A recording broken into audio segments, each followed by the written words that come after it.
Kelly the Gentleman Maker.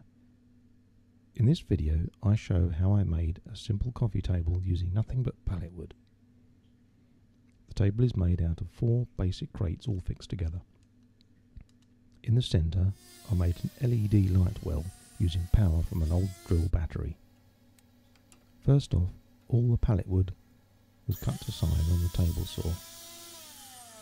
Each of the 4 crates that make up the table are 18 inches long, 15 inches tall and 12 inches deep.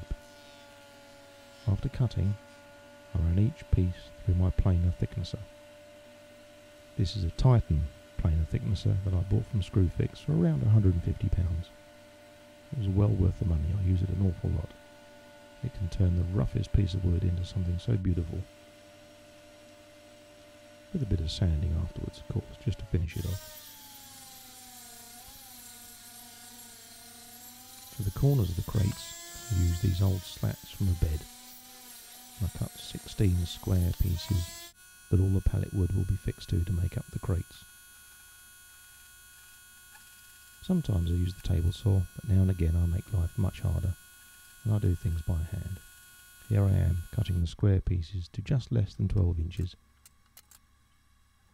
Then, laying out the pieces on top of those, a bit of glue and a couple of brads, checking for square as I went, was enough to make the crates up.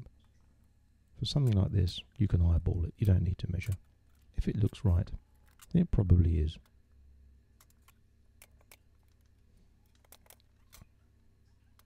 Once I'd made the 4 individual crates, I fixed them together in the way that you can see, although I forgot to video the actual fixing, and I also made a foot on the base for it. The quick sand gets rid of any little sticking up nibs or splinters or anything else that might catch. Here I'm cutting some more pallet wood to fix into the centre well where the LEDs will go.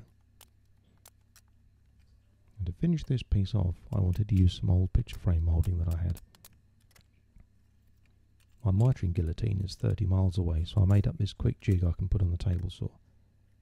Marking a 45-degree angle on this piece of pine, I fixed down another old piece of pallet wood, checking the angle as I went, and ran it through the table saw just to clean the edge up.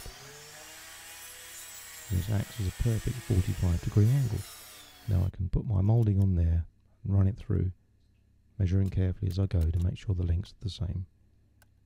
Spot of glue, eyeballing and some brads, and it's fixed in.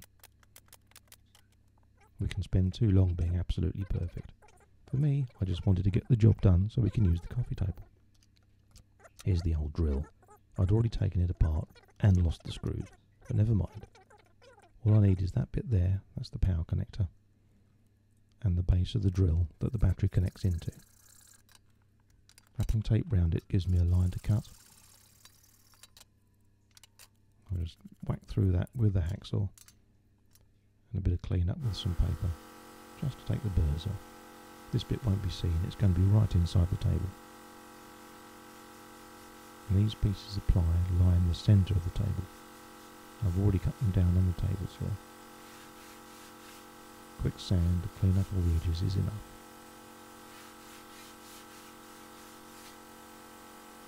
This is taking far too long, isn't it? I could speed it up. Let's move on now. Here I'm lining up the base of the drill, draw around it with a pen, make a spot for the switch, and following the line I'll carefully cut roughly round this. My bandsaw at this point was broken, the belt had snapped, so I've had to do it by hand, but it's no hardship, especially with such a thin piece of plywood to work with. I roughed out the shape using this coping saw.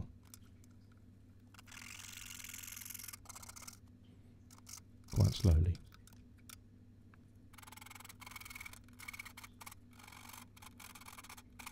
Using a rasp, I then cleaned up to the line, test fitting with the plastic base of the drill now and again to see how close I was or how much I needed to remove off here or there. These rough rasps can really remove wood at quite a pace, so be careful when you're using them that you don't go too far in one go. when I was happy with the fit, I hot glued the base of the drill into this piece. This is enough to hold it. Hot glue does a good job. There goes the switch. Bit of hot glue in that as well. That's not going to come out. And here are the LED strips. I got these from eBay. There's a link in the description notes below. These are 12 volt LEDs, although you can put more voltage into them.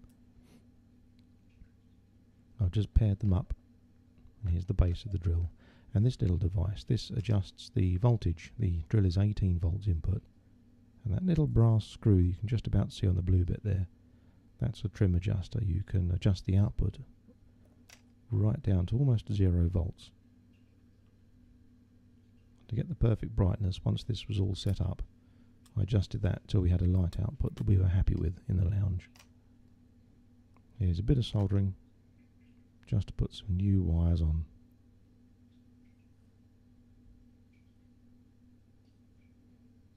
There's enough separation between these two pieces, I didn't bother heat shrinking.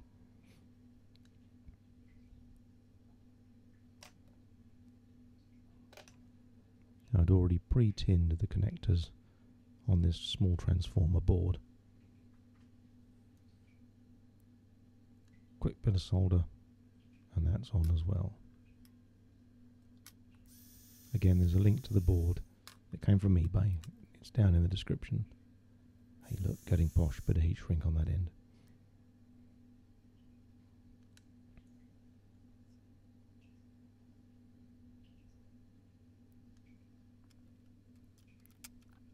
All this is very basic electronics. You can find plenty of information online for doing this sort of thing. Here we go, bare the ends for the switch. Bit more solder. These are, I think they're 4.3mm crimp connectors if you wanted to use those instead, but I thought I'd just solder mine straight on. A switch like this costs less than £1. In fact, as I got the pallet wood for nothing, these components were the dearest part of the build. The LEDs are self-adhesive. I've put them in right around the edge, one goes each way and goes through two faces. There it is, they work perfect. Our last minute addition, another idea, was to sink these glass coasters into the top. My friend Rachel made these, she's a glass working artist. I'll put a link to her in the description. My new Makita copy router is perfect for this job. I've set the depth to a few millimetres, just enough to contain the coaster. I didn't want to make the pallet wood too thin and risk breaking it.